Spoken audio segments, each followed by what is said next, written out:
Hello there, welcome back to Alimba Television. My name is Angel Liddy. Compliments of a season to you. Today is Christmas Eve, and we're really concerned about your well being. We are interested in your well being, and we want to make sure that you are safe out there as you celebrate Christmas this year. We are concerned that you celebrate happily, peacefully, and with rest of mind. However, we cannot deny the insecurity challenges that Nigeria faces as a nation, as we also have today for you a video of a lawmaker representing the Niger state crying. He was almost drawn to tears when he was explaining to the Speaker of the House the state of insecurity in his state. Of course, we'll share the video with you, and then next will be a news roundup for today. We'll tell you what's happening, and you get the details in the cast of this bulletin. So stay right here, don't go away. Remember, you can also go to our Instagram handle, follow our Instagram page, and come to Facebook, like our Facebook page. Of course, subscribe to our YouTube channel so that you'll be the first to get all of our information as a drop. All right, so here we've got the video for you. Mr. Speaker, where are we going? Mr. Speaker, I cannot go to my village and sleep. I cannot go to my village and spend a night as I'm speaking to you.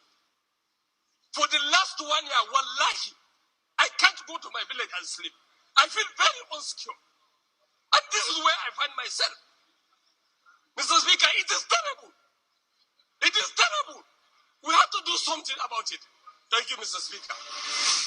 And yes, that's the lawmaker explaining to the speaker. Now we understand that you also have plans to go home, and some people are already at home in their villages, in their communities, with the intention of spending Christmas with their loved ones, with their families, friends that they have not seen for a while. Of course, for some it will be a year, and for others it might be a few months. However, wherever you are right now, wherever you intend going, remember your security is very important. Stay conscious, stay alert, stay sensitive to your environment and what happens there. All right, we head straight to what we've got for you today, the news bulletin, and what's trending, what are people talking about, what's the news. Let's quickly look at the headlines from Alimba television site. Remember, you can also visit the site for more what we've got for you. The site is at www.elumba.com. Now the headlines. Ikako Obi lament Niger's high cost of governance and level of corruption. Alabi Gospel Act woos dignitaries at American Poly opening ceremony. Insecurity. You, not God, should protect Nigeria's borders. Buriwa blasts Buhari. UN rocks Facebook over hate speech posts. Says posts accuse. UN rocks Facebook over hate speech posts. Says posts acute challenges to humanity. Oil price rises over US inventory draw. Brexit deal hopes. And so we'll go to the details. Here we've got Ikako Obi lament Niger's high cost of governance and level of corruption. The details. The Bishop of Amici Diocese Anglican Communion, Most Reverend Ephraim Ikako, and the vice presidential candidate of the People's Democratic Party, PDP, in the 2019 elections, Mr. Peter Obi, have both spoken out against what they described as a high cost of governance and the alarming level of corruption in Nigeria, saying a combination of the two will killing the country economically and physically. Bishop Ikako, who made this known in his homily during the burial of Mrs. Millicent Nina Okachukwu, wife of Chief Nicholas Okachukwu, called on the political leaders to amend their ways and ensure that the public funds meant for the people are put in judicious use and not wasted on self-aggrandizement and sponsoring one's extravagance. He warned that leaders who insist on siphoning public funds for personal use would face the wrath of God. Speaking to the press after the event, Mr. Peter Obi said that the first step towards exiting the present economic recession in the country has fallen into is cutting the cost of governance, which he described as outrageous and not sustainable. He advised the government to only spend money on projects that are beneficial to the public. He said good governance in any nation is achieved by careful planning. When I was the governor of Anambra State, we planned carefully, budgeted properly, and looked inward to bridge budgetary gaps by weeding out things that were not necessary. One of the things we did was to close down numerous guest houses and lodges we had there, here and there. We closed our Abuja lodge and gave it out to United Nations Development Programme (UNDP) to use. I cut down the number of vehicles attached to my convoy when I discovered that most of them were empty. I stopped the daily killing of cows in Government House. I cut down the cost of my trips to Abuja by traveling with only those that were necessary and getting generous discounts from a number of people that own hotels in Abuja. We go over to the next story, and this one says soldiers kill three notorious armed robbers in Plateau State. Soldiers attached to the Special Task Force Operation Safe Haven, maintaining peace in Plateau, have killed three notorious armed robbers in the state. Major General Chukwuemeka Okonkwo, the commander of the task force, said Okonkwo disclosed this to the news agency of Nigeria on Thursday in Jos. According to him, the criminals were killed Wednesday night while operating around the National Youth Service Corps (NYSC) Permanent Orientation Camp in Mangu Hale, Mangu local government area of the state. He said that three other members of the gang escaped with bullet wounds. On Wednesday night, our men neutralized three notorious armed robbers on Mangu Road by NYSC camp. The robbers had robbed three vehicles and their belongings, including phones and other valuables. After a long pursuit by our men, 3 out of the 6 robbers were neutralized while 3 others escaped and suspected to have fled into the adjoining villages with gunshot wounds, he said. The commander said some of the items recovered from them included 2 locally made long guns, 6 cartridges, and a locally made pistol with 5 9mm rounds of live ammunition. He said that the dead bodies were handed over to the Mango Division of the Nigerian Police Force. He assured Plateau residents of the military readiness to ensure a crime-free and peaceful Christmas and New Year celebrations in the state.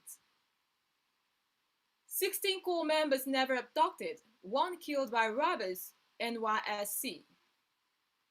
The management of the National Youth Service Corps (NYSC) has denied reports that 16 corps members were abducted by kidnappers, while 1 was shot to death while traveling from Osun State to northern part of Nigeria.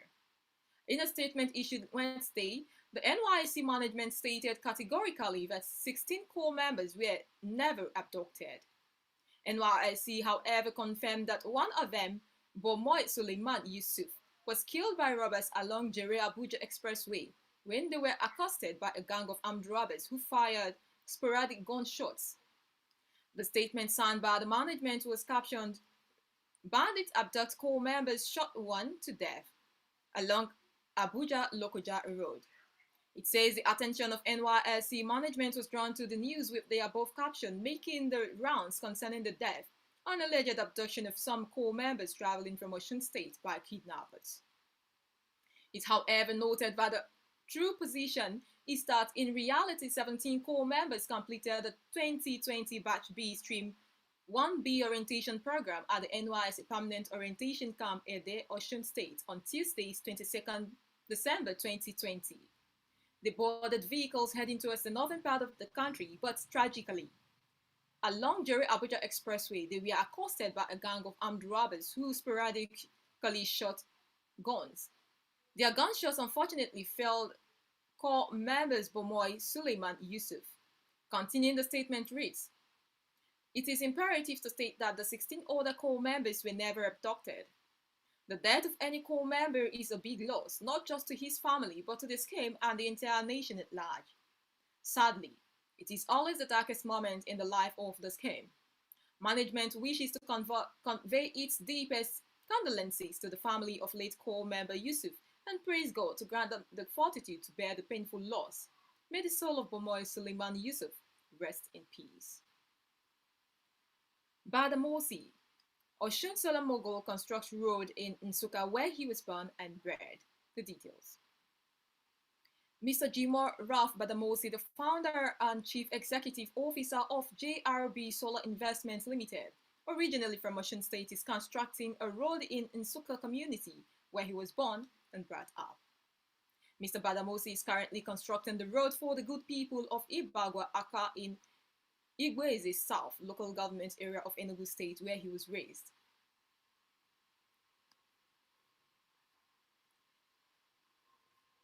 Mr. Abubu Chiaboto John Ojolojo posted this on a Facebook group Breaking News Niger in Nsukka land.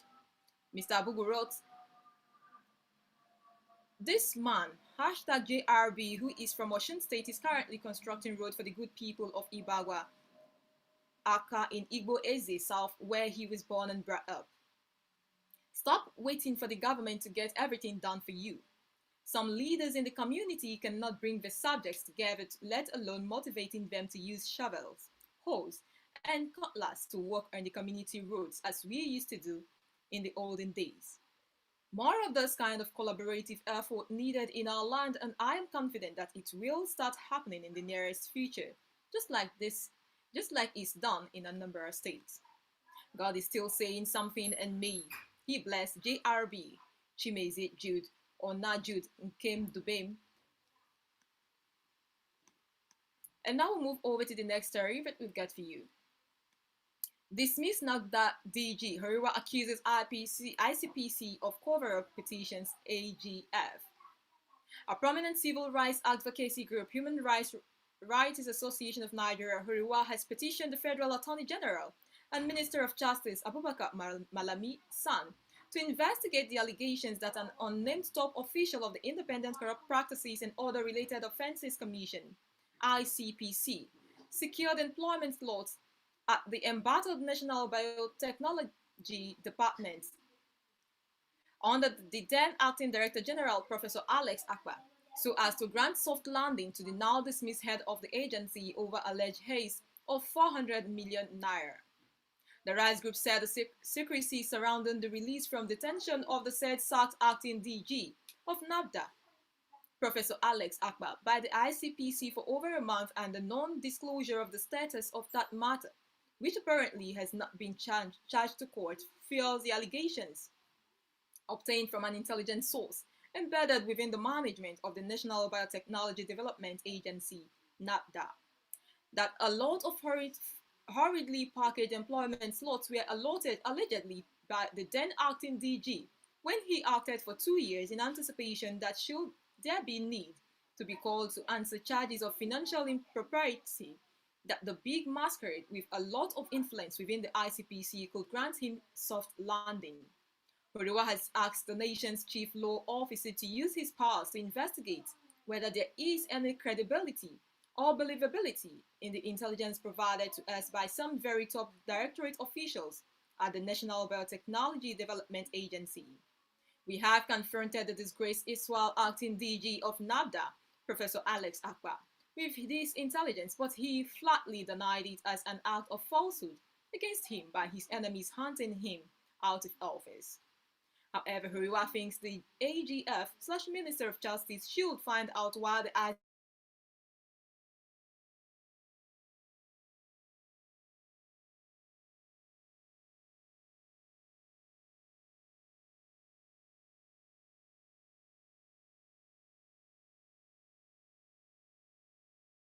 if the alleged disappeared 400 million naira has reappeared.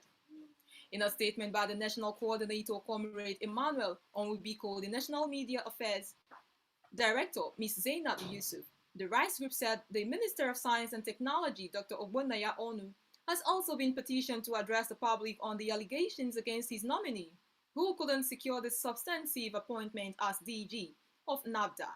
Professor Alex Akpa, just as the Right Advocacy Group told the Science and Technology Minister that it is important that he speaks to Nigerians will know if he played a role or not in the said disappearance of that huge amount of public fund, given that he is the Director Supervisory Minister overseeing NABDA. We know Ogbonnaya Onu to be someone who wouldn't want his reputation muddied, so we expect him to provide immediate and far-reaching clarifications on those allegations. Specifically, in the letter to the Federal Attorney General and Minister of Justice Abubakar Malami, titled on Professor Alex Akpa and the ICPC, Demand for Your Intervention, the rights group said the following. We write on behalf of our 10,000 registered members and several other affiliate bodies. Sir, We ask you to investigate the alleged collusion and compromise of officials of the Independent Corrupt Practices and Other Related Offences Commission, ICPC, in the matter involving the just dismissed Acting Director General of an agency under the Federal Ministry of Science and Technology, known as NABDA, in the person of Professor Alex Akbar. We recall that the said Alex Akbar, who spent 2 years in acting capacity, was recently sacked by President Muhammadu Buhari and a replacement made. The said disgraced erstwhile DG of NABDA has had brushes with the law leading to his detention by the ICPC. But regrettably, to the shock of most Nigerians, he was picked up, detained only briefly, and for 1 month that he was released. The ICPC has never filed a suit, nor has it made full public disclosure on the status of the allegation that the gentleman pilfered 400 million naira intervention fund belonging to NABDA. We were also told by some top whistleblowers within NABDA that both ICPC and EFCC allegedly got some employment slot during the 2-year reign of the removed Acting Director General so they can institutionally cover his tracks. The intelligence cannot be ascertained by us since we are not institutionally empowered to go through the records of employment that took place, whilst Professor Alex Akbar acted as Director General and couldn't get confirmation for substantive appointment. But the Office of the Federal Attorney General and Minister of Justice Abubakar Malami San can comfortably obtain the information through administrative means. Kindly investigate to see if there is any verifiable or concrete evidence of compromise on the part of ICPC, which could explain the long silence about this same matter for which ICPC had officially informed the public that Alex Akbar was detained. We are doing this to assist President Muhammadu Buhari in his avoided fight against corruption. Your quick response and act will demonstrate your zeal to assist the president to carry out vigorous and corruption war. Accept our highest regards and consideration. And next story is the irony of a Nigerian soldier fighting terrorism. Imagine for a minute that you are a trained soldier, in fact, a lieutenant. You have a wife and 2 kids. Now imagine that during the quarterly rotation, you were sent to Borno to fight insurgency, Boko Haram in bracket. On this fateful day, as you were moving with platoon, there was an ambush, guns fired. You shot with all you've got. You know that you have a slim chance of surviving the attack. As you were running out of ammo, you called John, your buddy, for fresh supply. No response. You glanced and saw John's head split into two halves. By your left is Barry, his torso torn and one of his arm lying 10 feet away. With nothing to fight you with, you made a run for it and took a deep dive into the abandoned crater while bullets were getting fired at you. You passed out. When you woke, you saw yourself in the hospital. The doctor came in. Officer, you awoke. We did an emergency surgery. We had to amputate you. We're sorry. We then asked, what of my teammates? Well, you lost 18 men and 2 survivors, the doctor replied. You and Barry. But Barry is still in intensive care. Now, 3 months later at the defense headquarters, your commanding officer, General Gida, told you, you are back, Lieutenant. Good news. We rounded up all the terrorists that attacked your platoon after in another battle confrontation. They are now in rehabilitation center. Can I see them, you ask? Sure. You got wheeled to the center. They opened the door, and yes, they are there. Across the hall, young men in white flowing gowns were eating fried and jollof rice with multiple chicken pots. Some were drinking wine. Laughter filled the air, having a ball. You were told they will soon be taken abroad on scholarship, government sponsored. As you were getting back to the general's office, just outside the defense headquarters gate, you saw the wives of your team, now widowed, as they agitate with high voices and placards. We have been abandoned. Pay us our husband's benefits. We are hungry. Just imagine all that. It is the reality of a Nigerian soldier in the corridor of terrorism. This is coming from Francis Ugo. And yet another one, NAV commissions projects ahead of A29 Super Tucano delivery. In preparation for the expected arrival of A-29 Super Tucano aircraft from the United States of America by the end of the second quarter of 2021, the Nigerian Air Force NAF is leaving no stone unturned in its drive to place necessary infrastructure at the NAF base Kainji for the seamless induction of the aircraft and subsequent efficient support of its operations. A milestone in the preparations was attained today, 23rd December 2020, with the commissioning of 3 blocks of renovated and remodeled 10 by 10 single-bedroom apartments for non-commissioned officers, 2 blocks of newly constructed and furnished 110 single-bedroom single officers' quarters, and 6 newly constructed 3-bedroom married officers' quarters at the 407 Air Combat Training Ground, Kainji. Also commissioned was a 1.3-kilometer road to further consolidate the development of critical infrastructure within the base. The additional projects are also in fulfillment of the Chief of the Air Staff, CAS, Air Marshal Sadiq Abubakar's earlier promise to personnel to transform the infrastructure outlook on the Kainji base in order to enhance their professional performances. The CAS, who was the guest of honor at the commissioning ceremony, charged the personnel to thrive to meet the expectations of the country at this time of heightened security challenges by protecting the citizenry and critical assets, as well as bringing succor to those in despair. He noted that considering the efforts and contribution of personnel of 407 ACTG in projecting air power across the country, a befitting environment to further motivate them towards better outputs in their endeavors was necessary. The projects being commissioned are part of efforts towards ensuring a befitting environment and better living conditions in Kainji Base. These accommodations and some ongoing ones will ensure that personnel of the unit have a conducive environment to retire to on completion of the day's work, the CAS said. Air Marshal Abubakar further charged the personnel to do more for the nation. According to him, much as we have sacrificed, let us be propelled by the support and goodwill of all Nigerians to the north to do more for our nation. Our loyalty and service to the nation must always be our motivation, he charged. Air Marshal Abubakar stated that the service would continue to embark on projects that would ensure the comfort and safety of NAF personnel and their families, as the administration remains focused on ensuring that its personnel are proud of being airmen. He urged the personnel to continue exhibiting high levels of discipline and professionalism in the conduct of their duties. According to him, tremendous resources are being expended daily to improve personnel welfare and motivation, and therefore, they must do all within their powers to justify this expenditure in the face of current economic challenges. The CAS noted that the execution of the projects would not have been possible without the unwavering commitment of the President, Commander-in-Chief of the Armed Forces, President Muhammadu Buhari, who, in spite of the current economic realities, continues to provide necessary support to ensure the operational readiness of the armed forces of Nigeria. Air Marshal Abubakar reaffirmed the absolute loyalty of NAF personnel to the Nigerian nation and the sustenance of democratic values in the country.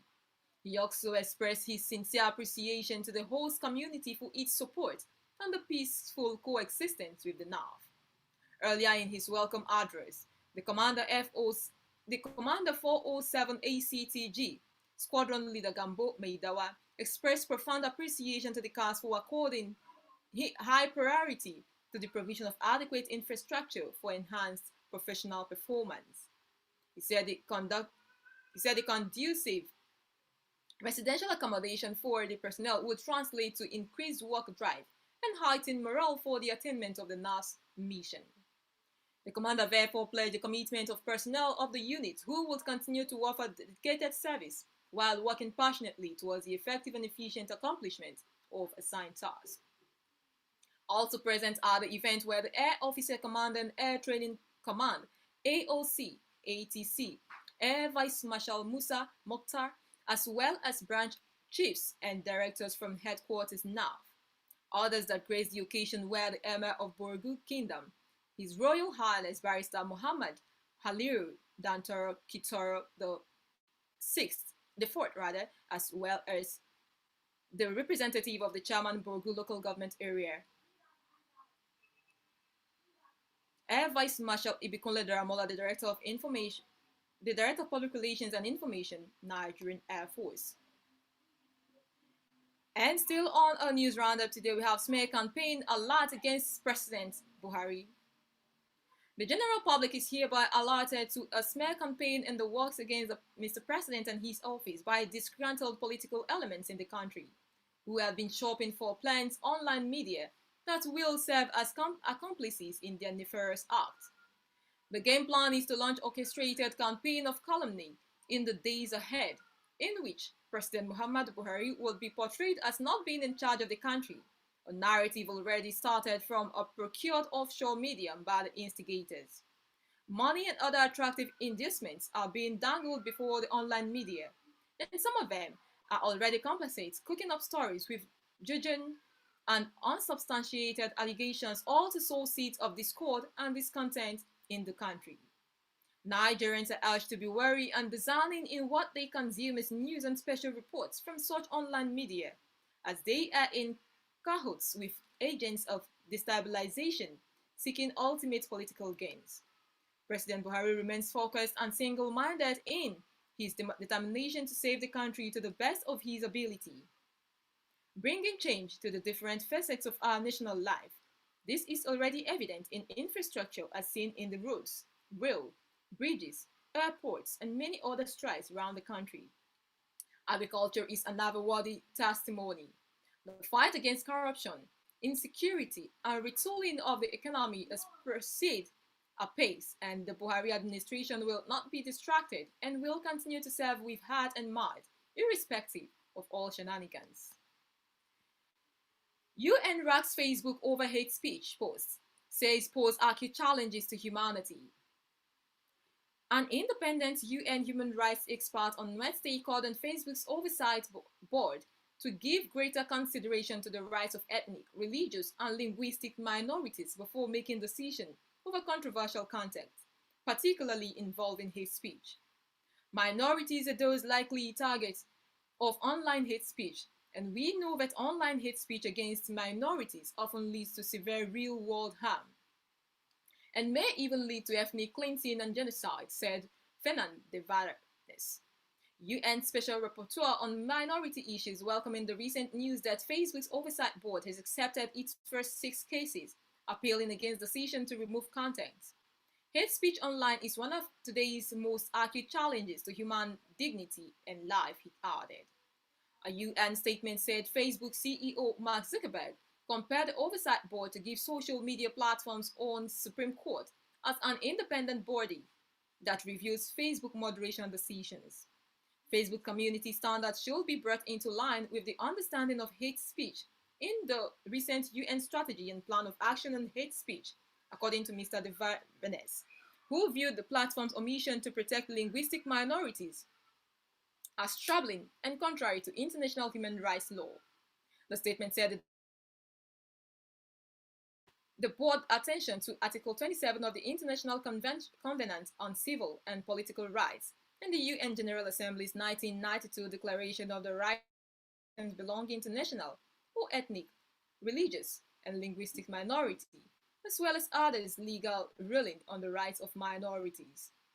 At the same time, the independent UN expert called the Oversight Board an innovative and ambitious initiative to regulate online expression, in particular hate speech, which is essential for the effective protection of vulnerable minorities worldwide. Moreover, he commended the fact that the board is made up of prominent experts committed to human rights and freedom of expression, and noted that efforts have been made to ensure impartiality by having an independent trust administer it. The statement said during 2020, the Special Rapporteur has made hate speech, social media, and minorities his thematic focus. He convened regional conferences in Europe, Asia, and presided over the UN Forum on Minority Issues in November. Together, the 3 conventions have made more than 100 recommendations for tackling online hate speech against minorities. I look forward to continuing to constructively engage the Oversight Board and hope I can assist in its institutional development and on issues related to minorities, Mr. De Vares said. Special rapporteurs and independent experts are appointed by the Geneva-based UN Human Rights Council to examine and report back on a specific human rights theme or a country situation. The positions are honorable. The positions are honorary, and experts are not UN staff, nor are they paid for their work. Pana/non. And finally, oil price rises over US inventory draw. Brexit deals hope. Oil extended gains on Thursday in light holiday trade as a drop in the US stockpiles poured demand hopes, while hints of an imminent Brexit deal underpinned investors' risk appetite. Brent crude futures rose 17 cents or 0.3% to $51.37 a barrel by 0749 GMT, while US West Texas Intermediate crude increased 10% or 0.2% to 48.22 cents.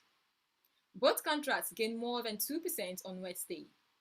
Lower US inventories of crude and fuels, as well as signs of a political Brexit deal, which led to the weaker US dollar, were good news, said Hiroki Kikukawa, general manager of research at Insecurity.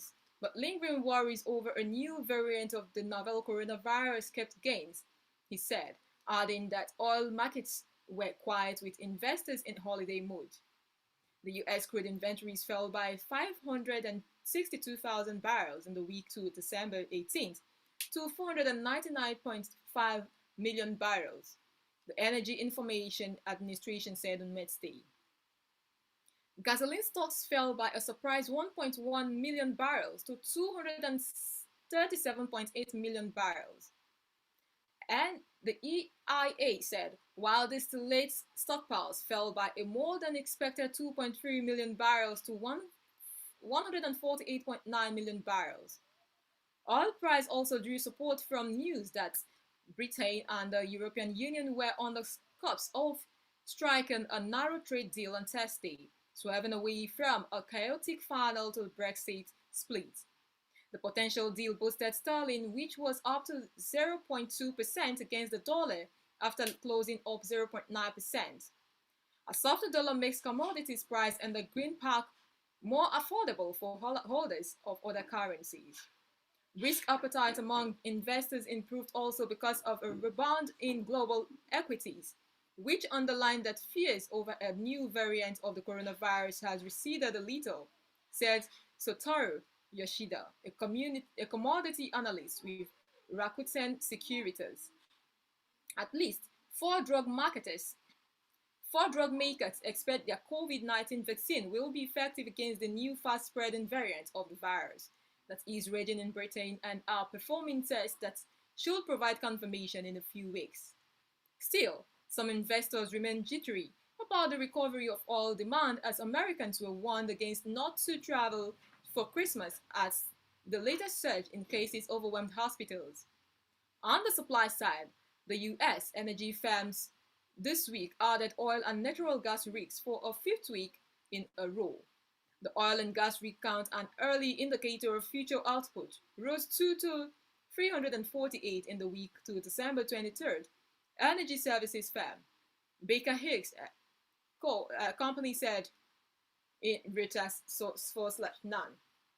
All right, so that's all we've got for you today on Alembat News. Thank you so much for staying with us all the way. And do not forget to head straight to our Instagram handle and follow our Instagram page. Also like our Facebook page and come over to YouTube, hit the subscribe button. And also turn on the notification. And that's all we've got for you today. Until I come your way again, my name is Angel Lady. I'm saying stay safe this Yuletide season. And this is from Alumba Television. Have yourself a pleasant